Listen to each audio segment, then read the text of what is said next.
आज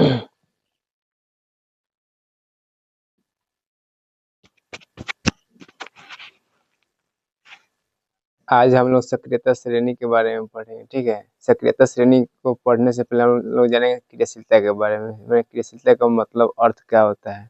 ठीक है, इसे मान लीजिए सोना है। सोना क्या होता है, सबसे क्रियाशील धातु होता है। और सोना को हम खुली हवा में छोड़ देंगे, वायु में छोड़ देंगे, क्या होगा, सोना खुली वायु से क्या होगा, खुली वायु में उपस्थित नमी से अपक्रिया नहीं कर पाएगा। और अपक्रिया करेगा तो क्या होगा, उसको अपक्रिया करने में बहुत ज़्यादा समय लगता है। क्या होता है, बहुत ही कम क्रियाशील धातु होता है। लेकिन लोहा का है, सोना से अधिक क्रियाशील धातु है। और लोहा को हम खुली हवा में छोड़ देते हैं तो लोहा क्या करेगा, बहुत जल्द हवा में उपस्थित नमी से क्या करेगा, अपक्रिया करके इसमें जंग लग जाता है। यानी 1 या 2 साल में क्या होगा, लोहा पूरी तरह से क्या हो जाता है, खराब हो जाता है। क्योंकि लोहा का तो अधिक क्रियाशील धातु है। यानी क्रियाशीलता का मतलब होता है कोई धातु अन्य पदार्थ से कितना समय में या कितना जल्दी क्या कर रहा है, अपक्रिया कर रहा है, इसी को क्या कहते हैं, क्रियाशीलता कहते हैं। लेकिन आज हम लोग पढ़ना है सक्रियता श्रेणी, माने वह श्रेणी जिसमें धातु को उसकी क्रियाशीलता के आधार पर का घटते क्रम से आते हैं, क्रम से आते हैं, घटते क्रम, उसका कहते हैं सक्रियता श्रेणी कहते हैं। घटते क्रम का अर्थ होता है माने जो जिसकी क्रियाशीलता का होगा सबसे अधिक होगा उसको पहले रखेंगे, और जिसकी क्रियाशीलता का होगा सबसे कम होगा उसको क्या करेंगे, श्रेणी में सबसे लास्ट में रखेंगे। ठीक है,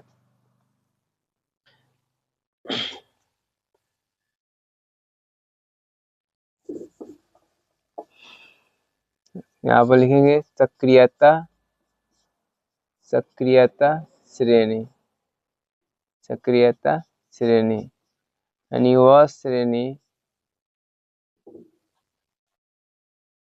वह श्रेणी, वह श्रेणी जिसमें जिसमें तत्व को, जिसमें तत्व को उनके, तत्व को उनके क्रियाशीलता, क्रियाशीलता, वह श्रेणी जिसमें तत्व को उनकी क्रियाशीलता के घटते क्रम में, घटते क्रम में रखा जाता है, रखा जाता है, उसे सक्रियता श्रेणी कहते हैं। उसे सक्रियता श्रेणी कहते हैं। यानी वह श्रेणी जिसमें तत्व को उनकी क्रियाशीलता के घटते क्रम में का किया जा रखा है, इसका कहते हैं सक्रियता श्रेणी कहते हैं। ठीक है, ये पोटेशियम का होता है, सबसे अधिक क्रियाशील कौन होता है, पोटेशियम होता है। उसके बाद क्या होता है, सोडियम होता है। उसके बाद क्या होता है, कैल्शियम होता है। उसके बाद क्या होता है, मैग्नीशियम होता है। मैग्नीशियम क्या होता है, एल्युमिनियम होता है। ठीक है, एल्युमिनियम के बाद क्या होता है, जिंक होता है। जिंक के बाद क्या होता है, लेड होता है। लेड के बाद क्या होता है, आयरन होता है। आयरन के बाद हाइड्रोजन होता है। हाइड्रोजन के बाद क्या होता है, कॉपर होता है। कॉपर के बाद मरकरी होता है। मरकरी के बाद सिल्वर होता है। सबसे कम क्रियाशील कौन है, सोना है, औरम है। यानी है पोटेशियम, पोटेशियम, ये सोडियम, उसके बाद कैल्शियम, कैल्शियम, कैल्शियम, उसके बाद मैग्नीशियम, मैग्नीशियम,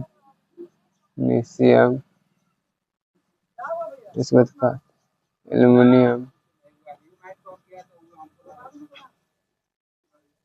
उसके बाद क्या होता है, जिंक, उसके बाद लेड, उसके बाद आयरन, इसके बाद क्या होता है, हाइड्रोजन,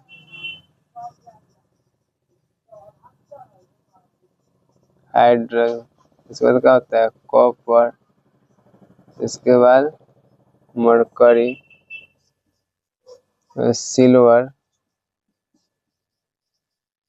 इसके बाद क्या होता है, सोना होता है। यानी इसमें गरम पानी दियो पिए सबसे अधिक क्रियाशील धातु, सबसे अधिक क्रियाशील धातु पोटेशियम होता है, और सबसे कम क्रियाशील धातु कौन होता है, और सबसे कम क्रियाशील धातु होता है। यानी पोटेशियम का होता है सबसे अधिक क्रियाशील धातु होता है, और सोना का होता है सबसे कम क्रियाशील धातु होता है। ठीक है, जो ना जो ना नेटवर्क वाला जाता तो कोई पैसा देता दरोगा में साढ़े सौ लगवा पामन दरोगा में सारा भरेला सब भरा है पर बेटा अपना ना तुझे डिस्टर्ब हो जो मैं तुझे ना अपना ना और घर में नहीं पढ़वे ऊपर में कटा कौन जाता है पढ़ना यानी वह श्रेणी सीमित तत्व का होता है क्रियाशीलता के घटते क्रम में रखा है, इसका कहते हैं सक्रियता श्रेणी कहते हैं। सबसे अधिक क्रियाशील धातु कौन होता है, पोटेशियम होता है, और सबसे कम क्रियाशील धातु कौन होता है, सोना होता है। यानी सबसे जो अधिक क्रियाशील श्रेणी अधिक क्रियाशील धातु होगा उसका होगा श्रेणी में सबसे ऊपर होगा, जो सबसे कम क्रियाशील श्रेणी का होगा नीचे होगा। ठीक है,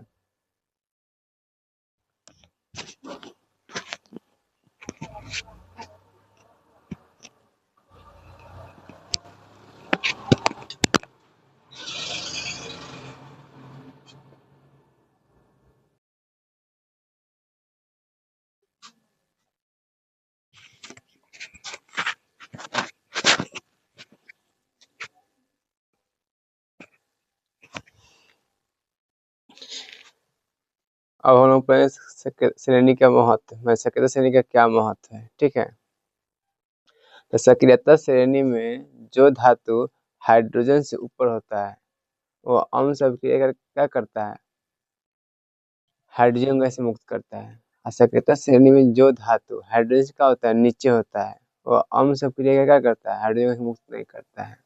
ठीक है, और श्रेणी में जो धातु ऊपर होगा वो अपने से नीचे स्थित धातु के लवण धातु के लवण के विलयन से विस्थापित कर देता है, धातु के लवण के विलयन से उसका कर देता है, विस्थापित कर देता है।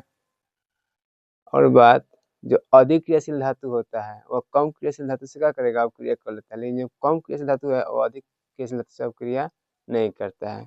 ठीक है, वो अधिक क्रियाशील धातु से क्रिया नहीं करता है।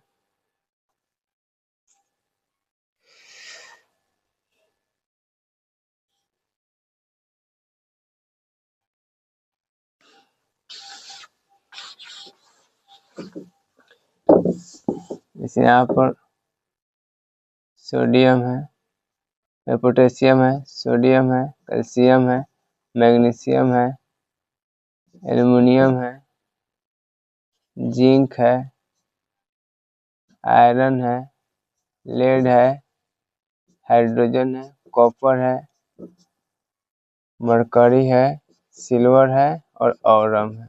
ठीक है, हम पढ़ेंगे अब सक्रियता श्रेणी के महत्व। तो सक्रियता श्रेणी के महत्व निम्नलिखित है। हम कभी बोले हैं, जो धातु हाइड्रोजन से क्या होगा, ऊपर होगा, जो धातु हाइड्रोजन से क्या होगा, ऊपर होगा, वो अम्ल सब क्रिया करके देगा, हाइड्रोजन देगा। और जो धातु अम्ल से हाइड्रोजन से क्या होगा, नीचे होगा, वो अम्ल सब क्रिया कर हाइड्रोजन गैस नहीं देगा। और जो तत्व का होता है ऊपर स्थित होता है, जैसे मान लो सोडियम है, कैल्शियम से क्या ऊपर स्थित है, तो क्या करेगा सोडियम, इसके लवण के विलयन से क्या करेगा, इसको विस्थापित कर देगा। जैसे फर्स्ट नंबर देखते हैं, एक नंबर में जो धातु जो धातु जो धातु हाइड्रोजन से जो धातु हाइड्रोजन से जो धातु हाइड्रोजन से ऊपर स्थित होता है जो धातु हाइड्रोजन से ऊपर स्थित होता है वह अम्ल से अभिक्रिया कर जो धातु हाइड्रोजन से ऊपर होता है वह अम्ल से अभिक्रिया कर हाइड्रोजन गैस अम्ल से अभिक्रिया कर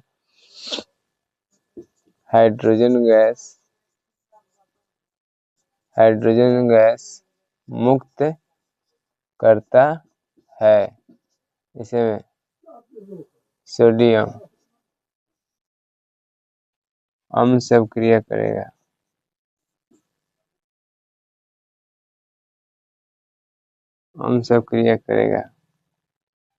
NaCl बनेगा, साथ में क्या होगा हाइड्रोजन गैस मुक्त होगा। यानी जो धातु हाइड्रोजन से क्या होगा ऊपर स्थित होगा वो अम्ल से अभिक्रिया करेगा, गति मुक्त करेगा, हाइड्रोजन गैस मुक्त करेगा। ऐसे में सोडियम कहती है हाइड्रोजन से कहती है ऊपर है, अम्ल से अभिक्रिया करा, कति मुक्त किया, हाइड्रोजन गैस मुक्त किया। मान लीजिए इसे संतुलित करना है तो यहाँ पर 2 देना पड़ेगा, यहाँ 2 देना पड़ेगा और यहाँ 2 देना पड़ेगा, ठीक है। लेकिन 2 नंबर में जो धातु हाइड्रोजन से नीचे स्थित जो धातु हाइड्रोजन से नीचे स्थित होता है वह अम्ल से अभिक्रिया कर हाइड्रोजन गैस मुक्त नहीं करता है। इसे बोले कॉपर। मान लीजिए अम्ल से अभिक्रिया करेगा, यहाँ पर नो रिएक्शन नहीं होगा। बात समझ में? जब रिएक्शन नहीं होगा तो हाइड्रोजन मुक्त करेगा। तो एक बोल देता है जब जो धातु हाइड्रोजन से क्या होता है नीचे होता है, जब वो अम्ल से अभिक्रिया करने को हाइड्रोजन मुक्त नहीं करता है, क्योंकि हाइड्रोजन से नीचे वाला धातु अम्ल से अभिक्रिया नहीं कर पाता है, क्योंकि अधिक क्रियाशील धातु कम क्रियाशील धातु से अभिक्रिया कर लेगा, लेकिन कम क्रियाशील धातु अधिक क्रियाशील धातु से अभिक्रिया नहीं कर पाता है। इसलिए यहाँ पे का रिएक्शन नहीं हो पाता है। जब रिएक्शन नहीं होता हाइड्रोजन का मुक्त होगा नहीं होगा, ठीक है। तीसरा काम है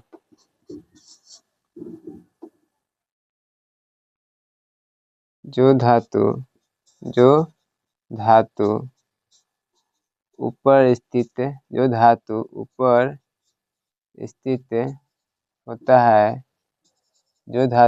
स्थित होता है वह अपने से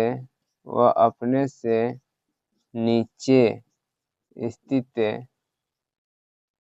जो धातु ऊपर स्थित होता है वह अपने से नीचे स्थित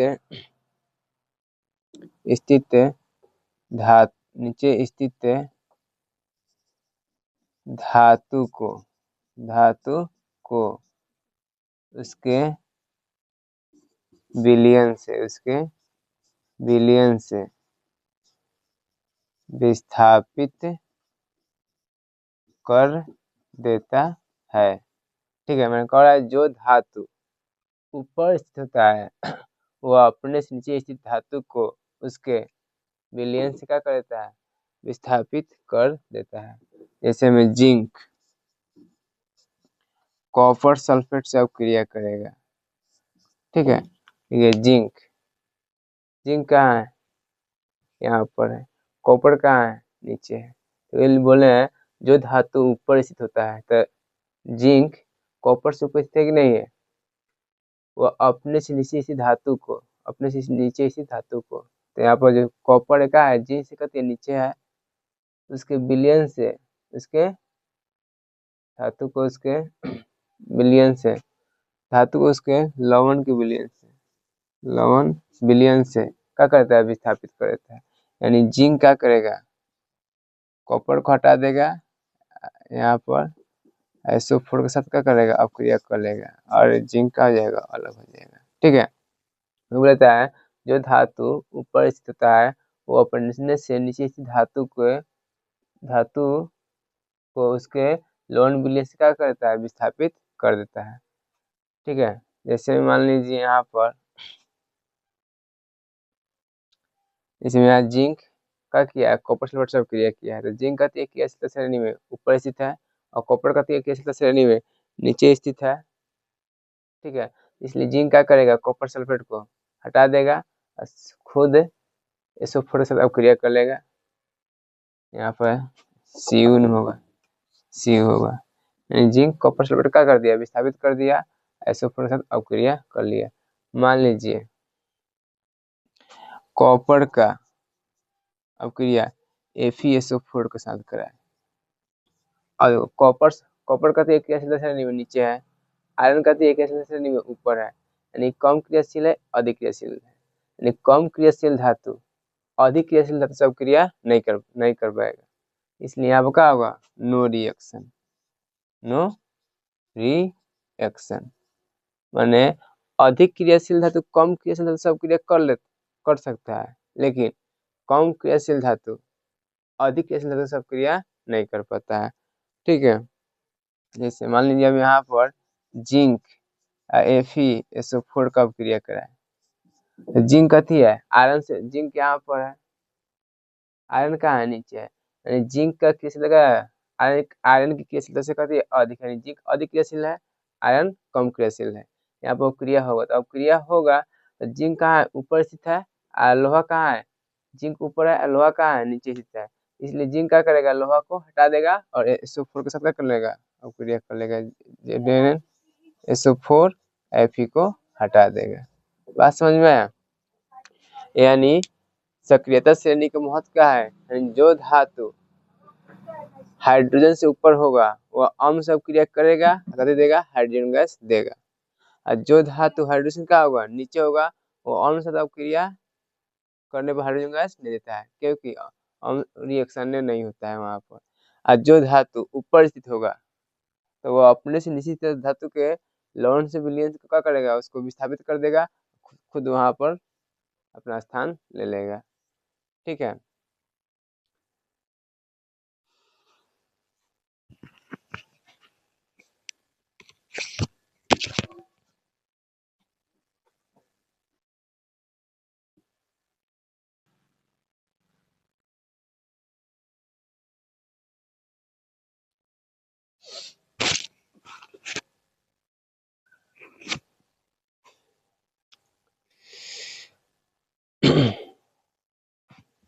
नोट बना के पार्ट लिख लेंगे।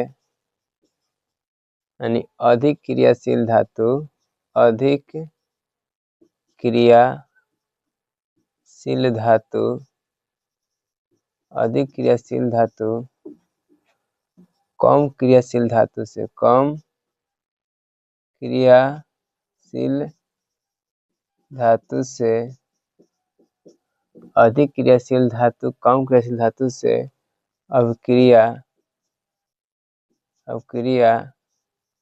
कर सकता है, लेकिन कम क्रियाशील धातु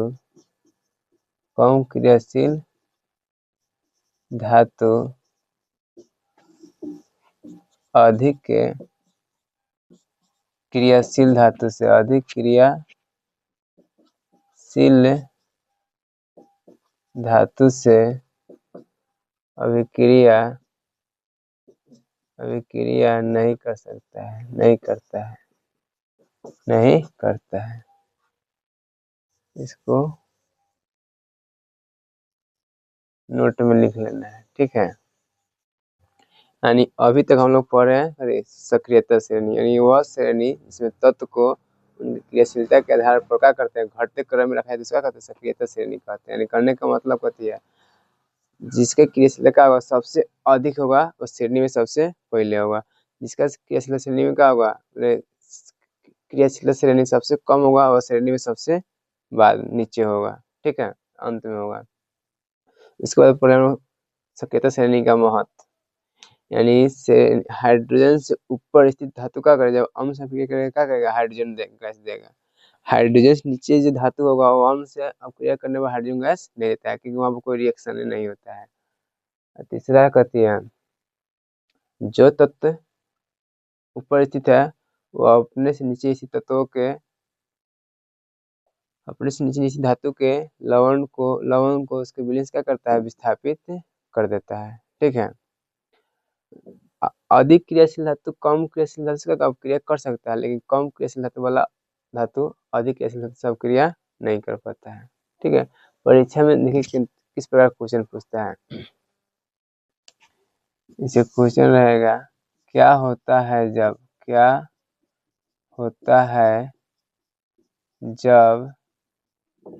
जब क्या होता है जब सिल्वर नाइट्रेट के विलयन में लोहा का किल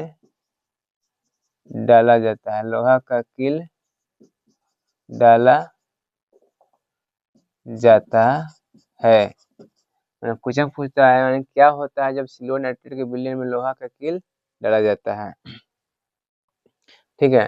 कह सिल्वर नाइट्रेट यानी AgNO3, इसमें कथी होगा, लोहा का किल डालना है यानी Fe। अब इन पढ़ने देखो Ag का है, Ag किस का है, लोहा किस का है, कम है, तो लोहा का करेगा Ag को हटा देगा यहाँ से, यानी FeNO3 हो जाएगा। ऐसे क्या करेगा Fe हो जाएगा, Ig हो जाएगा विस्थापित। अब इन पढ़े हैं यानी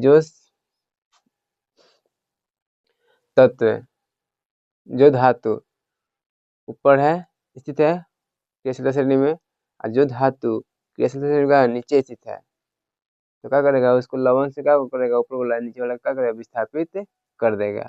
यहाँ लोहा यहाँ पर कहती है क्रियाशीलता श्रेणी ऊपर है, सिल्वर कहती है नीचे है, तो क्या करेगा लोहा Ag को मैंने सिल्वर को विस्थापित कर देगा और स्वयं यहाँ पे इसका स्थान ले लेगा। यानी तो क्या हो रहा है, इसको लिखेंगे लोहा का क्रियाशीलता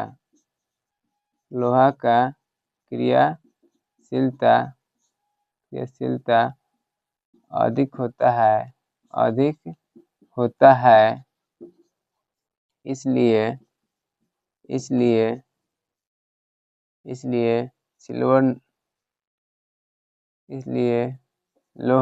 इसलिए लोहा सिल्वर नाइट्रेट से सिल्वर को विस्थापित कर देता है। यानी कहने का मतलब कहती है, यानी क्वेश्चन है जब सिल्वर नाइट्रेट के विलयन में लोहा का किल डालते हैं तो क्या होता है, तो जब सिल्वर नाइट्रेट के विलयन में लोहा किल डालते हैं तो लोहा क्या होता है, सिल्वर को उसके लवण से क्या करता है, विस्थापित कर देता है। क्या है कि लोहा की क्रियाशीलता क्या होता है, अधिक होता है, और सिल्वर की क्रियाशीलता क्या होता है, कम होता है, इसलिए लोहा सिल्वर को करेगा, विस्थापित कर देगा, ठीक है। अगले देखेंगे क्वेश्चन किस तरह से पूछता है। अब पूछेगा जब कॉपर सल्फेट के विलयन में जब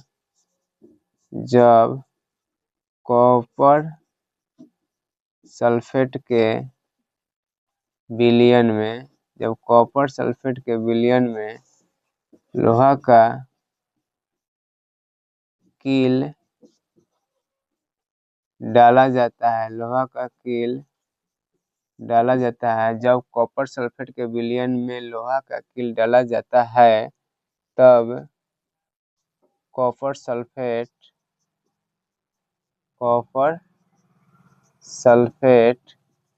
का नीला रंग गायब क्यों हो जाता है? क्यों हो जाता है? यानी क्वेश्चन है, जब कॉपर सल्फेट के विलयन में लोहा का कील डाला जाता है तो कॉपर सल्फेट का नीला रंग गायब क्यों हो जाता है? कह कॉपर सल्फेट के विलयन में कभी डालना है लोहा का कील। जब कॉपर सल्फेट के विलयन में लोहा का कील डालेंगे तो लोहा का है कैसे श्रेणी में ऊपर है, कॉपर कहाँ है नीचे है, इसलिए लोहा क्या करेगा, कॉपर को विस्थापित कर देगा, यानी FeSO4 हो जाएगा प्लस Cu। ठीक है, यानी जब लोहा के विलयन में हम जब कॉपर सल्फेट के विलयन में लोहा का कील डालते हैं, लोहा की क्रियाशीलता अधिक होने के कारण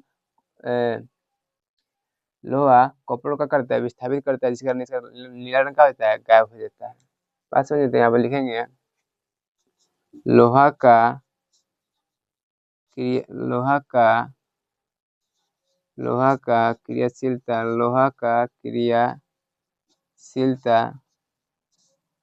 अधिक होता है, लोहा का क्रियाशीलता कॉपर से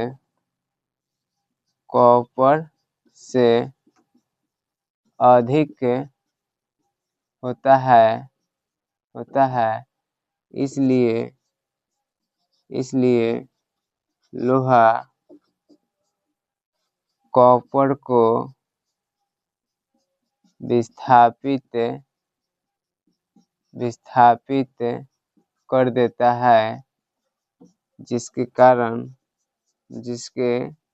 कारण इसका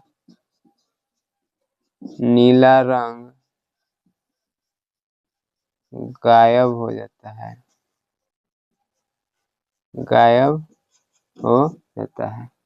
यानी क्वेश्चन है, कॉपर सल्फेट के विलयन में लोहा का कील डालने पर कॉपर सल्फेट का नीला रंग गायब क्यों हो जाता है? क्यों?